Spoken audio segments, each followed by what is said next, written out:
Hello दोस्तों, मैं हूं ब्रजेश कुमार साहू। आप देख रहे हैं मेरा यूट्यूब चैनल।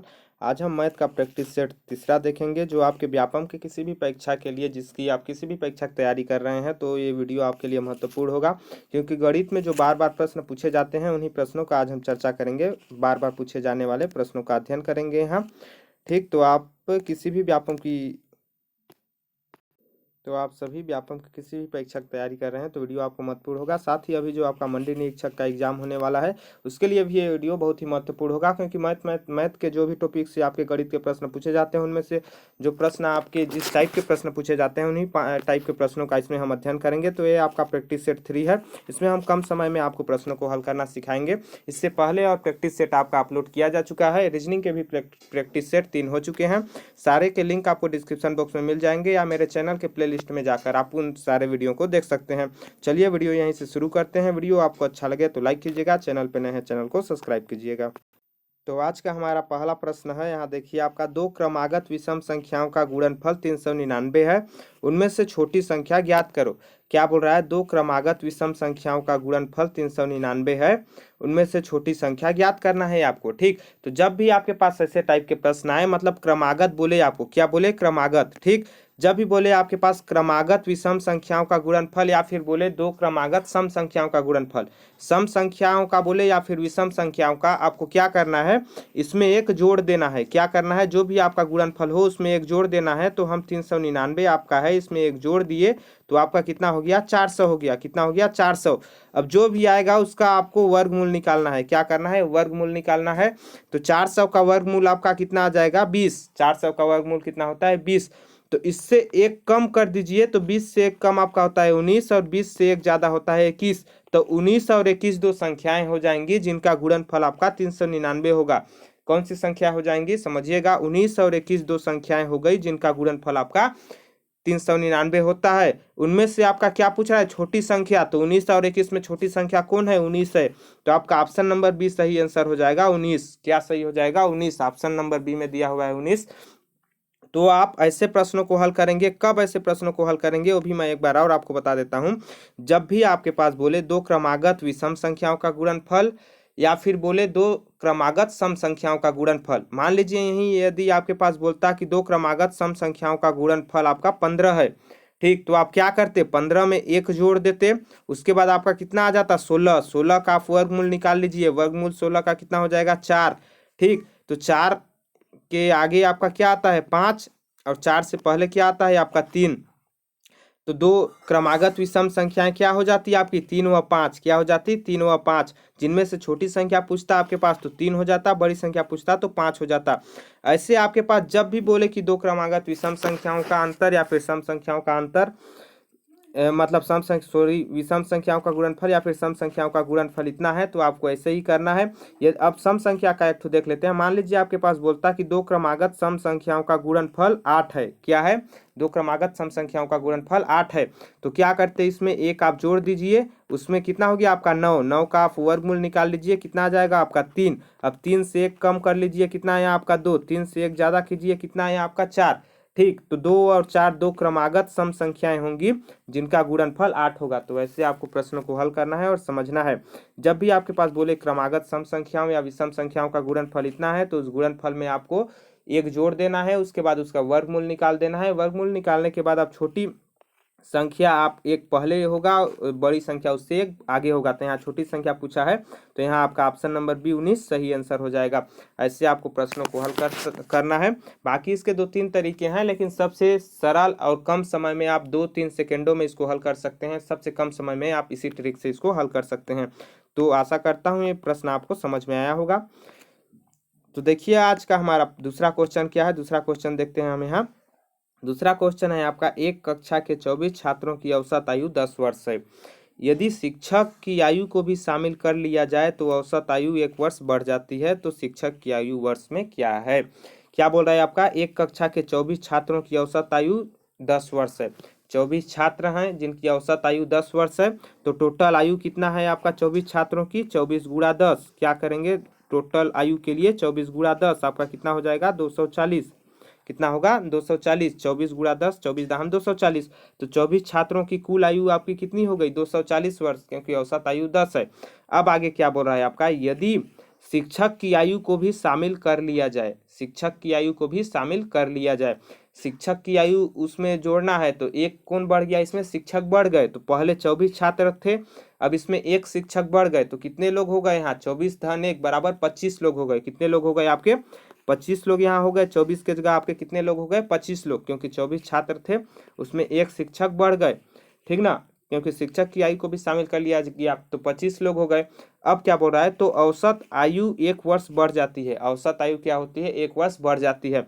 यहाँ औसत आयु पहले कितना था आपका 10 वर्ष, कितना था पहले औसत आयु 10 वर्ष, अब एक वर्ष औसत आयु बढ़ गई तो कितनी हो गई आपकी 11 वर्ष, तो 25 गुणा 11 हो जाएगा, यहाँ कितना होगा 25 गुणा 11, क्योंकि 25 लोग हो गए तो औसत आयु 1 वर्ष बढ़ गई, 10 से 1 बढ़ गया आपका 11 हो गया।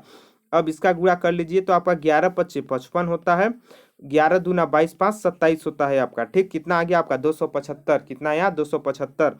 अब पूछ रहा है शिक्षक की आयु वर्ष में क्या है, अब शिक्षक की आयु आपको बताना है, तो क्या करना है इसमें देखिए आप सेकेंड वाले में 25 गुणा 11 में मात्र गुरु जी का मतलब टीचर का शिक्षक की आयु को जोड़े हैं, तो नीचे वाले में 275 में 240 को घटा देंगे, 275 में 240 को आप घटा दीजिए तो आपका जो आएगा वो आंसर हो जाएगा, कितना आएगा आपका 35 आएगा, आप घटा सकते हैं आसानी से, आपको आने चाहिए इतने सरल। तो देखिए कितना आ गया आपका 35, ऑप्शन में दिया हुआ है, जी हाँ ऑप्शन नंबर ए में दिया हुआ है, तो आपका ऑप्शन नंबर ए सही आंसर हो जाएगा, 35 आपका सही आंसर हो जाएगा। तो शिक्षक की आयु क्या है आपका 35 वर्ष। तो ऐसे आपको प्रश्नों को हल करना है। देखिए 24 छात्रों की शुरू में दिया हुआ था 10 वर्ष, 24 गुणा 10 कर दिए, उसके बाद आपका उसमें एक टीचर को जोड़ दिए तो आपका 24 एक 25 लोग हो गए, और औसत आयु यहाँ बोल रहा है 1 वर्ष बढ़ गया तो आपका 10 से 11 वर्ष हो गया, तो 25 गुणा 11 कर दिए, आपका कितना आया 275। अब 275 में 240 को घटा दिए छात्रों की आयु में मतलब टीचर को लेकर आयु की घटा दिए तो आपका 35 वर्ष आ गया, वो आपका आंसर हो गया ऑप्शन नंबर ए सही आंसर। तो ऐसे आपको प्रश्नों को हल करना है, समझना है, उसके बाद हल करना है। तो आशा करता हूँ ये प्रश्न आपको समझ में आया होगा, नहीं समझ में आया होगा तो वीडियो पॉज करके फिर से देख सकते हैं, आपको समझ में आ जाएगा, क्योंकि बिल्कुल सरल है, कोई हार्ड नहीं है। देखिए अगला प्रश्न क्या है, संख्या 72 को इस तरह से दो भागों में बांटा गया है कि एक भाग के 20% अन्य भाग के 25% के बराबर हैं, दोनों भाग निकालें। ठीक, ये देखिए आपका परसेंटेज टाइप का प्रश्न है, तो ये प्रश्न आप यदि तरीके से हल करेंगे तो आपको ज़्यादा टाइम लगेगा, 3 से 4 मिनट लगेगा हल करने में। तो इसको आप कैसे हल करेंगे देखिए, यहाँ मैं आपको बताता हूँ, ऑप्शन के थ्रू आपको इसको हल करना है। ऐसे प्रश्नों को मतलब जो ऑप्शन दिए हुए हैं उसके अनुसार आपको हल करना है, कैसे हल करना है उसको बताता हूँ। ठीक, तो देखिए आपका क्या बोल रहा है, संख्या 72 को इस तरह से दो भागों में बांटा गया है। टोटल संख्या आपका कितना है 72, ठीक, मतलब संख्याओं को जोड़ेंगे तो 72 आएगा, उसको दो भागों में बांटा गया है, एक भाग का 20% दूसरे भाग के 25% के बराबर है, मतलब अन्य भाग के 25% के बराबर है, दोनों भाग निकालें। तो पहले हम देख लेते हैं, पहला ऑप्शन आपका क्या दिया है 40 32, इसमें हम देख लेते हैं आपका कि इनका योग 32 आ रहा है कि नहीं, तो इनको आप जोड़िए 40 और 30 70 70 2 72, तो 40 और 32 जब हम जोड़ेंगे तो कितना आ जाएगा आपका 72 72 आ जाएगा जोड़ने पर। अब देखते हैं हम आगे, आगे क्या बोल रहा है आपका, देखिए इसको हम जोड़ लिया, आपका 72 आ गया। आगे बोल रहा है कि एक भाग का 20%, क्या बोल रहा है एक भाग का 20% मतलब 40 का 20%, तो परसेंटेज मैंने एक टॉपिक अलग से बनाया हुआ है परसेंटेज का, आपको पार्ट का, वो आपके मैथ के प्लेलिस्ट में मिल जाएगा, आप वहाँ जाकर देख सकते हैं उसको, न आपको परसेंट निकालने ना आए तो उसके बाद आप चुटकियों में इसका परसेंट निकाल सकते हैं। देखिए क्या होगा 40 का 20%, तो क्या करेंगे आप 40 गुणा 20/100, यही करते हैं 40 का 20% मतलब 40 गुणा 20/100, एक जीरो से एक जीरो कैंसिल, दूसरा जीरो से दूसरा जीरो कैंसिल, 4 दूना 8, कितना है आपका 8। इसको आपको आएगा तो आपको यहाँ करने की जरूरत नहीं है, बिना पेन उठाए आप अपने मन में कर सकते हैं। 40 का 20% बराबर 40 गुणा 20/100 बराबर 8, ठीक ना। तो आपका कितना हो गया 40 का 20% कितना आया आपका 8 आया, कितना आया 8 आया, ठीक। अब क्या बोल रहा है अन्य भाग के 25% के बराबर है, अन्य भाग मतलब दूसरा भाग, दूसरा भाग आपका क्या है 32, तो 32 का 25%, अब देखते हैं हम कितना आता है, तो 32 का 25% कैसे देखेंगे 32 गुणा 25/100, ठीक। ये सबको आपको प्रैक्टिस होना चाहिए, फिर ऑलरेडी आपके पास हो जाएगा। देखिए 32 गुणा 25/100, 25 से कम 25, 25 चक्को 100, 4 एक कम 4, 8 चक्को 32, कितना आया आपका 8 आ गया, 25 एकम 25, 25 चक्को 100, 4 एकम 4, 4 दूना 4 अट्ठे 32, तो आपका 8 आ गया। यहाँ भी आपका 8 आया, इसका 20%, 40 का 20% 8, 32 का 25% 8, तो दोनों बराबर हो गए। मतलब ऑप्शन नंबर ए आपका सही आंसर हो जाएगा। क्या होगा? ऑप्शन नंबर ए 40 32 आपका सही आंसर हो जाएगा। तो ऐसे आपको प्रश्नों को हल करना है। पहले तो हम जोड़े तो आपका 40 32 72 आ गया। 40 का 20% हम निकाले तो कितना आ गया आपका? 8 आया। 32 का 25% निकाले फिर भी 8 आया, तो दोनों आपके बराबर आ गए, क्योंकि बोल रहा है कि एक भाग का 20% अन्य भाग के 25% के बराबर है, तो दोनों भाग निकालें। तो इस टाइप से आपको प्रश्नों को हल करेंगे, दोनों बराबर आ गया, मतलब आपका सही आंसर ऑप्शन नंबर ए हो जाएगा। आप बिना पेन उठाए इसको हल कर सकते हैं, केवल आपको थोड़ा प्रैक्टिस होने चाहिए। देखिए, परसेंटेज निकालना एकदम आसान है। परसेंट का मतलब होता है बट्टा में 100, तो 20% मतलब 20/100, और किसका बोला है? 40 का, तो 40 गुणा कर दीजिए उसमें। तो ऐसे आपको निकालना है। तो इस टाइप से आपको प्रश्नों को हल करना है। ऑप्शन नंबर ए आपका सही आंसर हो जाएगा। तो आशा करता हूँ ये भी प्रश्न आपको समझ में आया होगा। प्रश्न यदि आपको अच्छे लग रहे हैं तो वीडियो को लाइक जरूर कीजिएगा, ठीक, अच्छे प्रश्न लगें तो और समझ में आए तो। अगला प्रश्न है हमारा, एक आदमी 2 घड़ियों को प्रति घड़ी 99 रुपए में बेचता है। क्या करता है? एक आदमी 2 घड़ियों को प्रति घड़ी 99 रुपए में बेचता है। एक घड़ी पर उसको 10% का लाभ होता है और दूसरी पर 10% की हानि। उसको कितने प्रतिशत लाभ या हानि हुई? क्या बोल रहा है? एक आदमी है, 2 घड़ियों को बेच रहा है वो, ठीक ना, बेच रहा है मतलब विक्रय मूल्य उसका। बेचना को क्या बोलते हैं? जिस रेट से बेचते हैं कोई भी सामान, उसको विक्रय मूल्य बोला जाता है।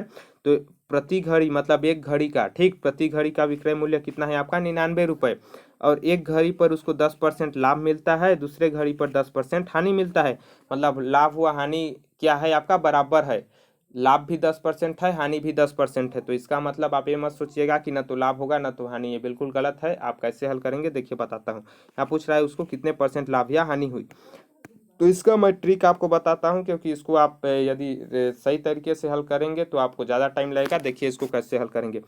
जब भी आपका कोई भी वस्तु हो उसका विक्रय मूल्य समान हो, क्या हो?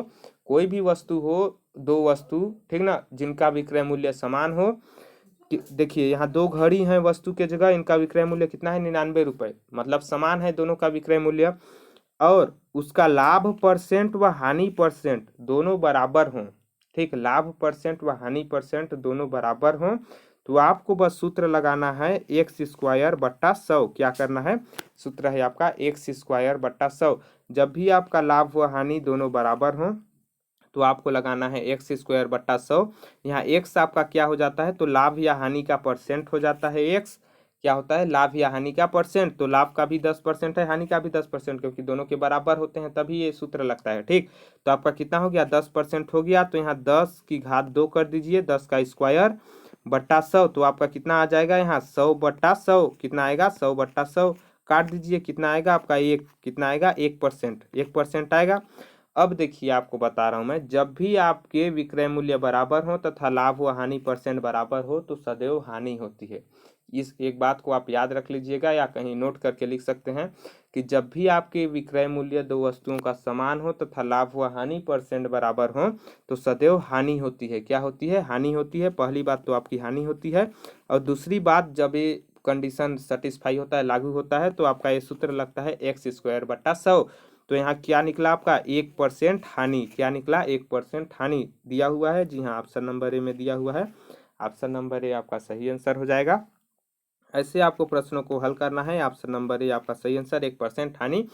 तो कब आपको इसको लागू करना है? ठीक, एक बार और आपको बता देता हूँ कब लागू करना है। जब भी आपके 2 वस्तुओं के विक्रय मूल्य बराबर हो, मतलब बेचने वाला मूल्य बराबर हो, और लाभ व हानि % बराबर हो, लाभ व हानि % बराबर हो तो सदैव हानि होती है। और हानि को ज्ञात करते हैं हम एक सूत्र से, जो सूत्र है आपका x² / 100। x क्या है? इसमें आपका लाभ या हानि का % है, उसको मान रख दीजिए। तो 10 का स्क्वायर 10 दहम 100, 100/100 आपका हो गया। 100 में 100 गया कैंसिल, 1% हो गया। और क्या होती है? हमको सदैव हानि प्राप्त होती है। तो ऑप्शन नंबर ए आपका सही आंसर हो जाएगा। ऐसे आपको प्रश्नों को हल करना है, समझना है प्रश्नों को, इस ट्रिक को अपनाना है, आपके 2 से 3 सेकंड में प्रश्न हल हो जाएंगे। तो ऐसे आपको प्रश्नों को हल करना है। आशा करता हूँ प्रश्न आपको समझ में आया होगा।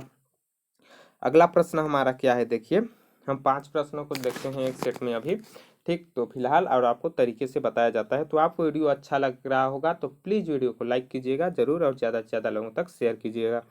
अगला प्रश्न है हमारा, देखिए किसी कार्य को ए अकेला 16 दिनों में, बी अकेला 12 दिनों में पूरा कर सकता है। ए से शुरू करते हुए वे एकांतर दिनों पर कार्य करते हैं। संपूर्ण कार्य कितने दिनों में पूरा होगा?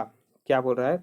ए किसी कार्य को ए 16 दिनों में पूरा करता है, बी अकेला 12 दिनों में पूरा करता है, ठीक ना, और ए से शुरू करते हुए एकांतर दिनों पर कार्य करते हैं। संपूर्ण कार्य कितने दिनों में पूरा होगा? तो एकांतर दिन बोल रहा है। क्या बोल रहा है? एकांतर दिन। अब आप कंफ्यूज हो गए होंगे कई लोग कि एकांतर मतलब क्या होता है। एकांतर का मतलब होता है एक अंतर, मतलब एक दिन के अंतराल में। जैसे देखिए आपका शुरू कौन कर रहा है? ए। यहाँ बोल रहा है ए से शुरू करते हुए, तो पहले दिन ए काम कर रहा है, फिर दूसरे दिन बी कर रहा है, फिर तीसरे दिन ए, फिर चौथे दिन बी, फिर पांचवें दिन ए। ऐसे करके लोग लाइन से काम कर रहे हैं, मतलब पहले दिन ए, दूसरे दिन बी, तीसरे दिन ए, चौथे दिन बी, ऐसे आपके करके एक एक दिन के अंतराल में काम कर रहे हैं। ये हुआ आपका एकांतर दिन।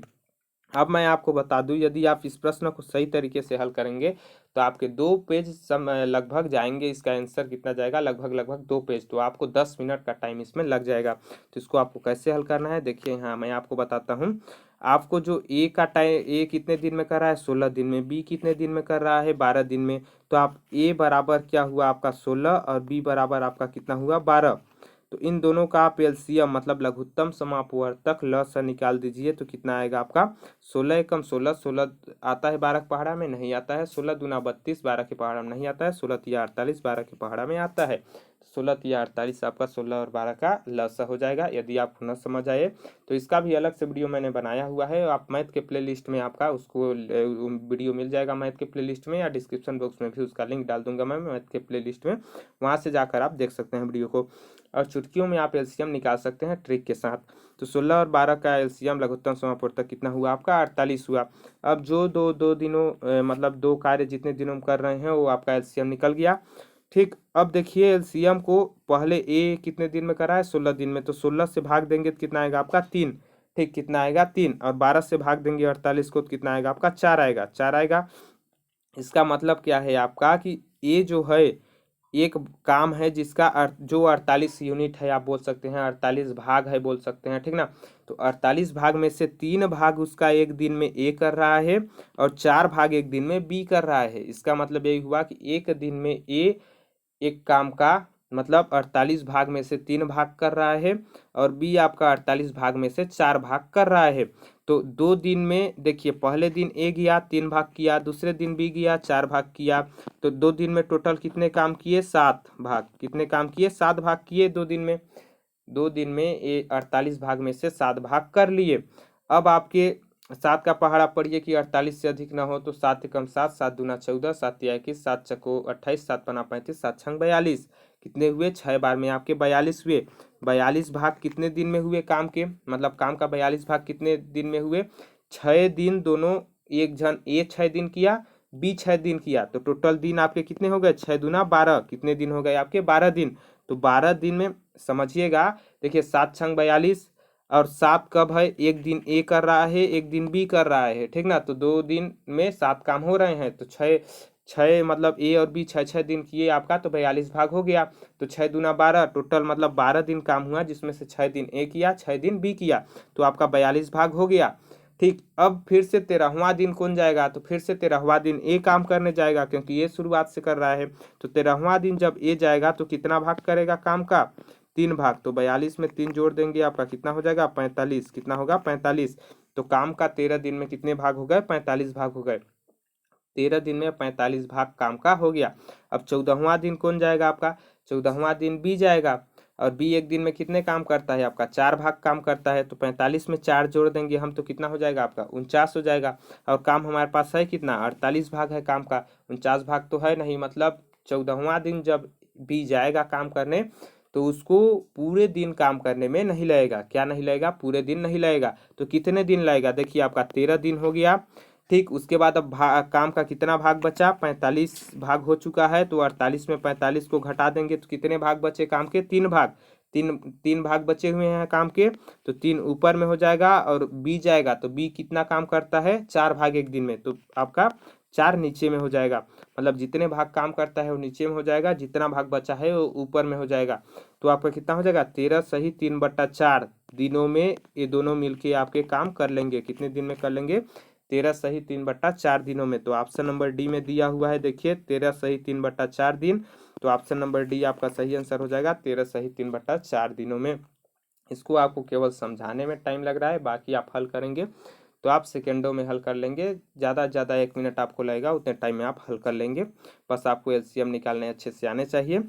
तो ये आपको समझ में आया होगा। थोड़ा बोरिंग लगा होगा, थोड़ा लंबा है ये, क्योंकि इसका आंसर ही ज़्यादा लंबा है। यदि आप सही तरीके से हल करोगे तो 2 पेज लगेगा, जिसको आपको आसान तरीके से बताया गया है। तो आपको बोरिंग टाइप का लग रहा होगा, तो इसको समझने की कोशिश कीजिएगा, फिर आपका आंसर बन जाएगा 13 सही 3/4 दिनों में।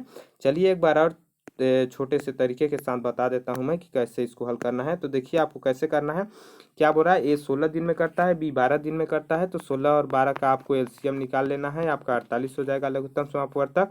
उसके बाद इससे 16 से भाग देंगे तो 3 आएगा, 12 से भाग देंगे 4 आएगा। मतलब 3 भाग आपका ए करता है एक दिन में, 4 भाग बी करता है। 2 दिन में आपके काम के 7 भाग हो जाएंगे। ठीक, अब 7 को पहाड़ा पढ़ लीजिए कि 48 से अधिक ना हो, तो आपका 7 छंग 42 हो जाएगा। कितने दिन काम करेंगे दोनों, 6 दिन। तो आपके कितने दिन हो गए 12 दिन। 12 दिन में 42 भाग हुआ।